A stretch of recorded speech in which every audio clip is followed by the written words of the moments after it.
We all know that with climate change, temperatures are rising and thus evaporation rates are increasing, causing more severe droughts, extreme precipitation events, heat waves, etc., which all pose many challenges for agricultural production and food and water security. At UGent's Natural Capital platform, we are with an international team of soil scientists that, in collaboration with other colleagues within and outside of the platform, work together to understand, develop and test evidence-based and context-specific solutions to first, make soils more resilient and thus to contribute to adaptation to the effects of climate change, while 2, mitigating climate effects by sequestering carbon and reducing greenhouse gas emissions, and 3, sustainably increase productivity. And these 3 aspects form the basis of climate-smart agriculture. One way to build resilience is by optimizing the root zone water balance. We now see that too often large amounts of rainwater are lost by runoff, deep percolation and unproductive soil evaporation, while a relative small amount is available in the soil and taken up by roots for productive crop transpiration, which is linearly related to biomass production and yield. The availability of water is greatly reduced if roots are shallow, for instance, because of soil compaction. We are now testing a wide range of adaptation strategies to improve the water balance, and these strategies can be grouped into 4 major categories. First, we test strategies to conserve water and increase the available moisture by maintaining and restoring soil physical health. This reduces runoff by promoting rain infiltration, regulates deep percolation and allows crop roots to grow deeper, and one example is by permanent raised beds. Secondly, we test how to reduce soil evaporation by modifying the soil surface or the microclimate, as here with agroforestry. Third, we test strategies to harvest rainwater, for instance with wadi bed systems. And 4, we test suboptimal irrigation, which is at doses lower than for full irrigation or by using treated wastewater. Now, this will be illustrated with 2 cases. An asset. Soil compaction can reduce available moisture considerably.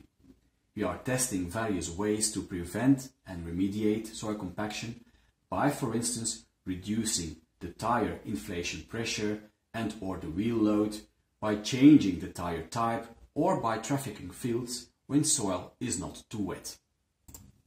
We have developed models to understand stress propagation which are helpful for developing more simpler web-based models to evaluate the risk to soil compaction. We combine this with sensors installed in the subsurface to measure soil stress and soil moisture. On the other hand, we test various options to remediate soil compaction, for instance by deep tillage with subsoilers or by crop rotations with biodrillers, which have roots that can penetrate through compacted soil. The latter are tested both under field and greenhouse conditions, and CT scans show, for instance, that lucerne roots have the ability to grow through compacted soil and substantially increase the volume of macropores and their connectivity. And let me give one example from research in Belgium to illustrate how remediating soil compaction can improve soil health and thus productivity. We tested deep tillage till 50 cm on removing a compacted layer present on a test field near Ghent. And we clearly see that below 30 cm penetration resistance was very high, with values exceeding 3 megapascal, which means that root growth was seriously hampered in that field. Now, deep tillage indeed did remove the compacted layer, as shown here by these low penetration resistance values. And as a result, maize roots could grow much deeper, as shown by the yellowish pixels. And finally, this resulted in an increase in maize yield of 10%, which is quite a lot under temperate conditions. Let's now illustrate a second case from a semi-arid region where we investigated the effects of microcatchments to harvest runoff water, and so we tested a few water harvesting techniques like scarification, demi-lune and zypits, and monitored, among others, soil moisture and runoff. As an example, we see here the evolution of water content with time under the control without any water harvesting. And we see that drought stress did occur during part of the growing season with water contents below the red threshold, resulting in a rather poor growth of millet. Now, introducing water harvesting techniques resulted in a higher moisture content, and drought stress was even avoided, resulting also in a much better growth of millet. And finally, we saw that the yield of millet increased with up to 370%, results that can never be obtained by introducing new drought-resistant varieties. We also saw that runoff decreased from about 20% to less than 5%. And with our fully coupled overland subsurface flow models to simulate, for instance, water content, or expressed here as the degree of saturation, we are able to improve the design of the techniques, but also to assess their hydrological impact on a larger, for instance, catchment scale.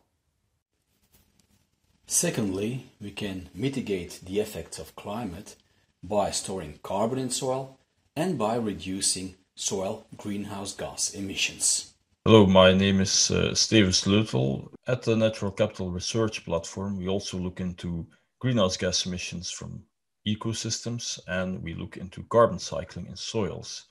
Now, my emphasis is really more on agro-ecosystem management impacts on these greenhouse gases, and we also consider the impact of drought and of moisture availability on carbon cycling in soils.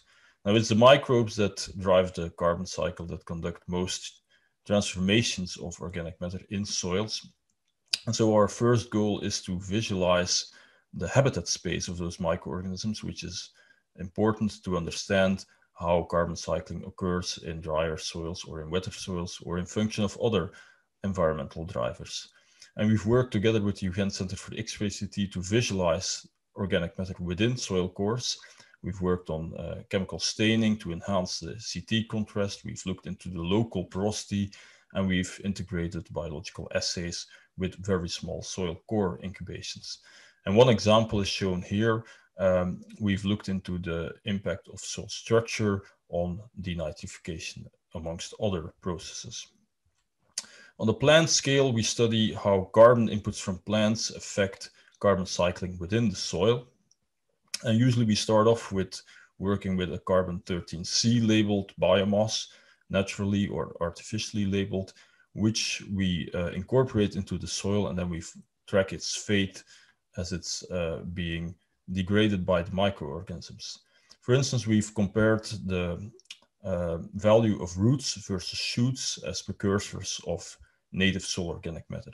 And on the regional scale and field scale, we've been able to demonstrate that roots are 2 or 3 times as more efficient in building native soil organic matter in soils. And we've also worked on visualizing roots, understanding how soil affects root architecture versus inherent variability between varieties. On the field scale, we study how moisture availability drives carbon cycling in soils. And one such example is our work on drought, how drought impacts mineralization of organic matter in topsoil in function of soil texture, as well as in function on drainage depth and moisture provision via capillary rise from the groundwater. And we've seen that in last summers, it's in the sandy soils that carbon mineralization is actually slowed by a lack of moisture, even in our maritime climate. Also on the field scale, we look, for instance, in the tropics at irrigation management and paddy soil biogeochemistry. More and more rice is being grown with less water, and if you use less water, then of course you get lots of changes in the paddy soil redox potential and biogeochemical processes that are going on. So we focus on greenhouse gas emissions in function of irrigation management. And then we look into this greenhouse gas balance and we try to figure out how management can be adapted to lower greenhouse gas emission from paddy rice cultivation. And usually in all of the examples that I've been showing you, the finality is then to come up with improved carbon models to get a more robust scenario analysis for future, more climate-proof management of ecosystems. And thirdly, building resilience and mitigating against climate can also be achieved by focusing on microfauna and producing and using biochar. So indeed, my name is Stefaan De Neve from research group Soil Fertility and Nutrient Management. The first topic I would like to show is fundamental research about the crucial role of soil organisms for soil functions. And it's very timely given the current enormous attention for soil life, as you can see from the examples in this slide. It is assumed that climate change will have negative impacts on soil biodiversity and soil functions related to it, but there is surprisingly little fundamental knowledge on the true role of many of the smallest organisms in soils. Traditionally, when studying biologically mediated soil processes, researchers focused on bacteria and fungi, as if there were no other organisms present. And when looking at soil animals, most research was limited to the largest so-called microfauna. Few researchers looked at the free-living nematodes, and hardly anyone at the elusive protists.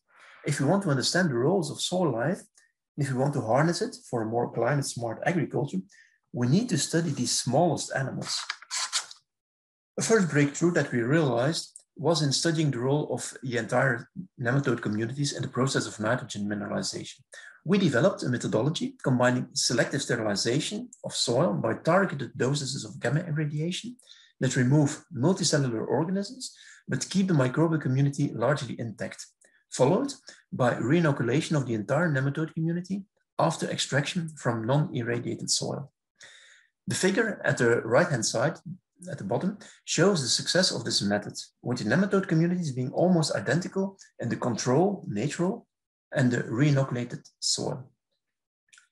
Using this method, we could isolate the contribution of nematodes to nitrogen mineralization in real soil for the first time, which for the soil in this study was around 30%. We then expanded this research to include also the role of soil protists in the example I give here in extending the so-called microbial loop concept in soils. To this end, we have developed a unique microcosm in which we combine real soil with actively growing plants and a complex multi-trophic community, so including the plant roots, soil bacteria, herbivorous nematodes, bacterivorous nematodes, and bacterivorous amoebae. The microcosms are developed in such a way that protists and even bacterial and fungal infection during the experiment are excluded, with all manipulations taking place in a laminar flow.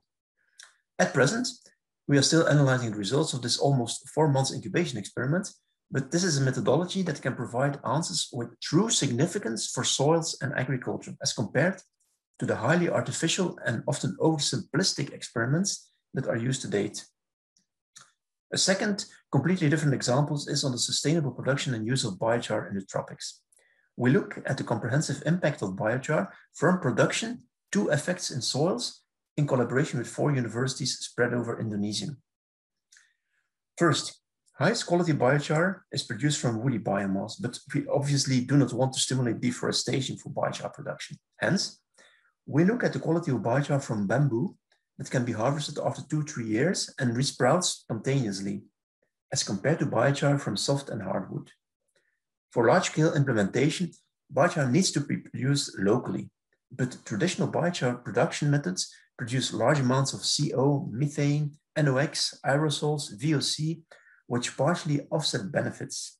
Also, relatively low charring temperatures and volatile recondensation often lead to high concentrations of the toxic so-called pH.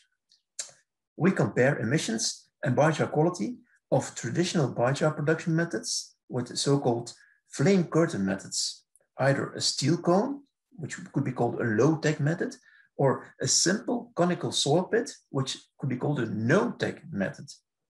And emissions with steel cone methods are reduced by factors of 2 to almost 10, and pH content is well below safety standards. These biochars from bamboo and woody feedstocks produced with different pyrolysis methods have been added to soil in field experiments, and we monitor crop yields and crucial soil parameters, including, of course, soil organic carbon and carbon mineralization. Finally, to get a fully comprehensive balance, we monitor N2O emissions in these same field experiments. And with these examples, we hope that you have some idea of the variety of research we are doing to contribute to climate-smart agriculture from a soil perspective. Thank you.